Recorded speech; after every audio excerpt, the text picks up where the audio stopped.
So Brooke, let's just start talking a little bit about your husband. And you're sharing a really personal story and for a really important reason, but just tell me a little bit about how you guys met. Yeah, it's kind of a funny story because I always say it was just ironic, the placement of it all, because we were both in Los Angeles. I was down there working for UCLA and doing some Pac-10, back when it was the Pac-10 stuff, and he was down there playing arena football, and we just ran into each other randomly in Venice Beach. I was there with a girlfriend, he was there with a friend, and we started chatting. We realized quickly that we grew up an hour and a half away from each other in Washington State. So yeah, he's in a very small town. I was living in Spokane. I grew up in Spokane, and he was in a very tiny town called Zilla, which I knew of, and I think that's what got me in the door. He was very impressed that I'd even heard of Zilla. So we kind of hit it off there. He's just a wonderful person.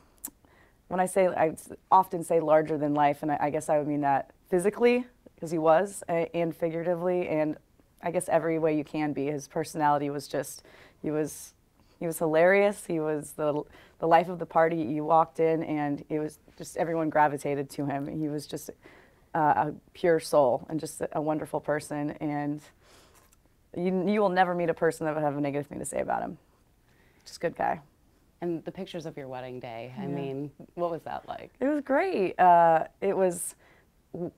went overboard with you're not sure how it's a day you look forward to forever. And, some people go off into, a destination, a small wedding, very intimate. I just had this feeling that I wanted everyone that I love, everyone that I was close with, I just wanted it to be a big party. And, I've said this before, it turns out that was the best decision I could have made, because Andy passed away shortly thereafter, and because all those people were there, he got to not say goodbye, but he got to see every face that he loved and loved him. Some people were there for a short time because they had, other things they had to do. One of our groomsmen played in the NFL, and so he flew in just for it. Was there for a couple hours, then left in the middle of the reception, but he hadn't seen him in years. So it was one of those things where I look back and say I wouldn't have done it any other way, because without knowing it, he kind of, got to say goodbye to everyone that he ever loved and ever loved him. They were all in one room together. Because just 10 days? 10 days, yeah, 10 days. It was shocking, to say the least. Yeah, it was obviously unexpected, like as many heart issues are, but for him, not to compare to other situations, but it was very unexpected because he was 27. Like I said, he was playing professional football at the time. He played collegiately, was just a standout quarterback in college, and just took such good care of himself. Worked out every day, whether he wanted to or not, ate well, took care of his body, took care of his soul. Just one of those people that had so much, not just willpower, but he was just, he made good decisions every day in terms of his life, in terms of his health. So when, he passed away on the treadmill at our hotel we were staying at in Florida, which we had just moved to for a job I took after the wedding, as we were looking for a place to live. And that's, because of that, and how shocking it was, I've always wanted to try to find a positive from it.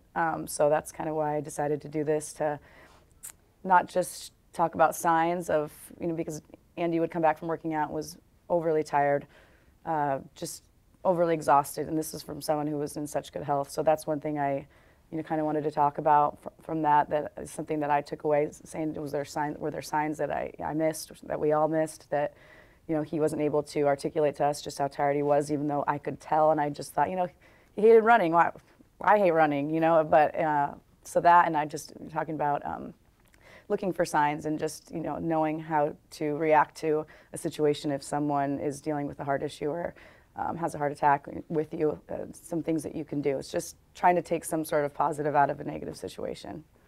And I can't imagine how difficult that is to share such a personal part of your life. Yeah. You spend so much of your life on television and, with your fun personality. So what is it kind of like for you to have to kind of flip the script and talk about something deeply personal for you? Well, first of all, I talked about it with someone I'm really close with. Like, we decided with our crew that it has been so helpful and so wonderful. I could just cry over it, the amount of support that I've gotten from the Trailblazer organization. There's this kind of little core group that's really been helping me put this all together. When I came to them with the idea, it was it was just so meaningful to me because not only were they like, we'll fit that in, we can do it, they were overjoyed. They said, this is wonderful, we're so excited to be a part of this, and I'm so grateful to them. But one of the ideas we had was to do a sit-down interview, and we decided that Lamar Hurd, who's our analyst, who I'm close with, obviously we spend more time with our work family than we do our real family for 8 months. And so it was the right decision to sit down with him, and he made me feel so comfortable, and it was just like talking to a friend, you know, and so that made that part much easier. But, you know, I do have fun with my job. You know, I look forward to work. I have the most fun when I'm there. It's just natural. Like when you see me having fun at work, it's just a byproduct of the situation and the atmosphere and just our core group and just the team and the coaches, everything. It's just a fun job. But it's different. I guess it's bringing people into a different, you know, side to me, and it's part of my, you know, it's part of my story though. It's part of my journey. It's part of my story, and it was not as hard as I thought it was going to be, and the reaction and the support has been unbelievable. You know, it's interesting. We showed the shorter version of that sit down in the pregame show last night. And then we happened to have an unprecedented broadcast where we didn't have any breaks. I mean, we didn't have commercial breaks. So I'm doing more than I normally would, but I'm also trying to respond to all these, you know, wonderful comments and stories that people are sharing with me on, you know, social media of their stories, personal ones that involve hard issues with their family or friends or themselves. And it was overwhelming in a great way that the response was unbelievable. So Rip City, you're amazing. I already knew that, but thank you so much for everything. And I was talking to Hillary, who's with me today, about I want to be able to respond to every single person and, you know, have conversations, and I'll be able to do that. Last night was not the most ideal situation as we're, you know, having no commercial breaks. Right. But no, it's just been, so far I've been humbled by the responses. And when you get that response and people sharing their stories, does that kind of have an empowering feeling that, you know, other people aren't feeling alone and they can relate and connect with you in that way? Absolutely. I mean, some of them were chilling. One woman who I mean, many of them were, but in a positive way. That's maybe not the right word, but one woman responded to my story and said, as I was watching your interview, almost everything that happened to you happened to me. My husband, you know, faithful, athlete, was almost a priest. I mean, just like odd things that, like, it was just like, she's like, I was listening going, this is crazy, like, this is my life. And then he had a heart attack at 40, which is older than Andy, but still too young. And I just was reading and going, this is, wow, like, I want to go hug this woman. You know, it's the sense of community too, and then the fact that, you know, it's heart issues affect most everyone in some way, whether it's a family member or a friend. You can probably find, you know, something that has occurred in someone's life that has something to do with heart health. And so just those responses, it's not only, I hope that if they could help someone, but just been therapeutic for me too, just to hear back from people. And, you know, this is an issue that affects a lot of people, and listening to their stories last night. And again, I still have many more to respond to and read and get through, but it's been touching for me. And I mean, it says it kind of right in the name there, that connectivity and that caring. Brooke hearts your heart. Yeah. You know, tell us about the initiative and really what you hope happens here. Absolutely. There's a few things. Obviously, I want to raise awareness. Like I mentioned to you, signs of perhaps maybe there's an issue going on. Also, we talk a lot about getting defibrillators in every possible place that you can. Also, how to use them, you know, and CPR, things that, like, you can do if you find yourself in a situation where you need to act quickly and maybe you don't have the education to do so. So that's something that, you know, it's important throughout this process. We hope to put out videos of how to do certain things that you might, you know, you think you maybe but things have changed, and, you know, there have been changes that everyone needs to know about, or it's the best process for that. So there are a few things that we're going to put out in that way to just be helpful tips, you know, that you can look for. And also, I want to raise money. I mean, you know, for the Heart Association, because they do such amazing work. And, you know, I can go out and do all these things, and people go out and put out tips and put out, you know, education and things like that. But these people, this is their goal in life, to make change and to do research and figure out ways that these things can be avoided, and they're doing such fantastic work, then the more money we can raise for the Heart Association, the more work they can do, and I think that that's like a tangible thing that, you know, that can change. And I just want to thank again the Trailblazers, because for every dollar that we raise, they're matching up to 5,000. So they've been so helpful. So those things, and you know what? Overall, I just want to let people know that, you know, these things happen to a lot of people, and the sense of community I feel with Rip City, if this can start a dialogue and we can continue to talk about it, and it's just something that, you know, again, raise awareness. If it's just maybe one person sees this and says, you know what, my husband or my girlfriend, you know, seems to just be excessively tired after working out, and maybe just go get checked out. Just get checked out, you know, just on a whim, and maybe that can help one person. Then this was, you know, that's why I keep saying it's all worth it if it can help one person. Empowering others. Yeah, take for charge, sure. Definitely. Yeah, to talk about it. Yeah. Talk about it, you know, and when I look back, and, you know, Andy's family, and I talk so much about it, that, you know, it didn't run in his family. He's got two brothers and a sister, and they all got checked out after, you know, that happened to Andy, and they're fine. Didn't run in the family, and none of, you know, we look back and we see now things that, you know what, I do remember this, you know, when he'd get back from a run, I do remember this, and we didn't have the knowledge, we didn't have the education to know that this could be, this might be leading to a carotid artery, that this could be something that maybe is deeper than he's just tired after running. And who knows if, you know, something could have changed to have saved him, but maybe if this can help someone in the future, just get checked out and then figure that out, and maybe something could help this from happening to someone else, then I'll be happy. Because, yeah, like you mentioned before, you know, the woman that you were hearing her story, her husband was 40 when his heart attack happened. 27 years old is just, yeah. I mean, hearing that, reading about that, it just seems so unreal.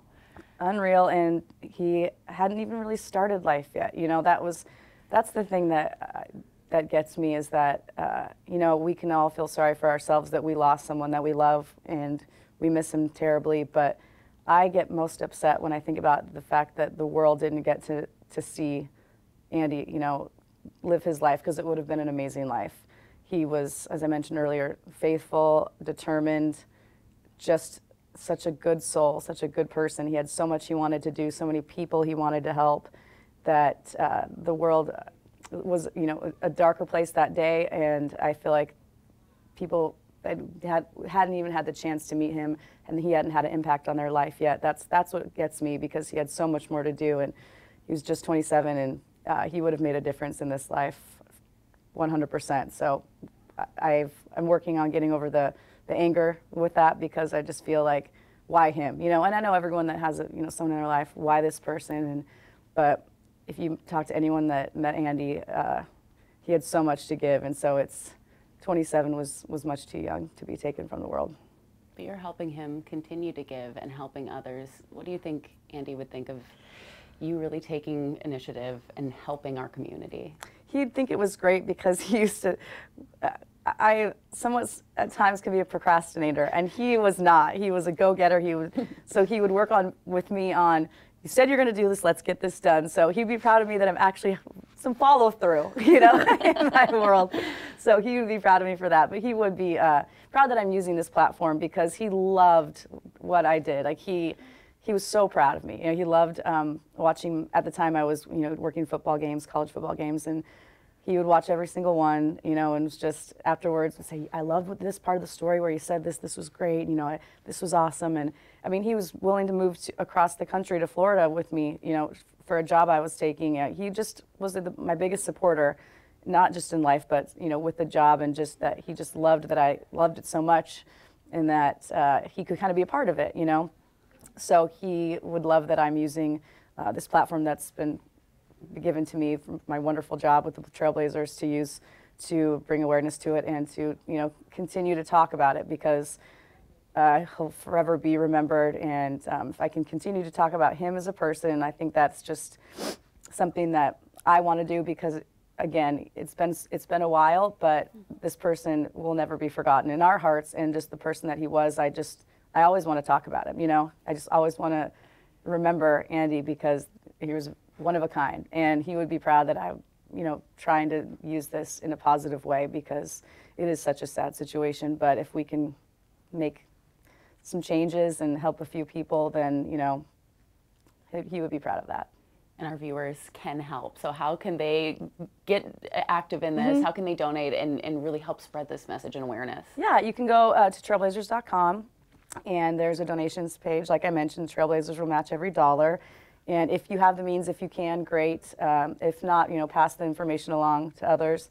And you can go to my Twitter page as well, Brooke Olzendam. And there's a link there as well. And yeah, just spread the word if you can, and visit the page. And if you can, you know, much appreciated. But we're just, as this community has been so good to me, so supportive, and I just love them so much that it felt like the right time to kind of tell the story and bring everybody into that part of my life. And if we can make a difference together, I'll be so happy. Well, Brooke, thank you so much for sharing your story and for taking this on. It's going to make a big difference. Thanks for having me very much. Appreciate it.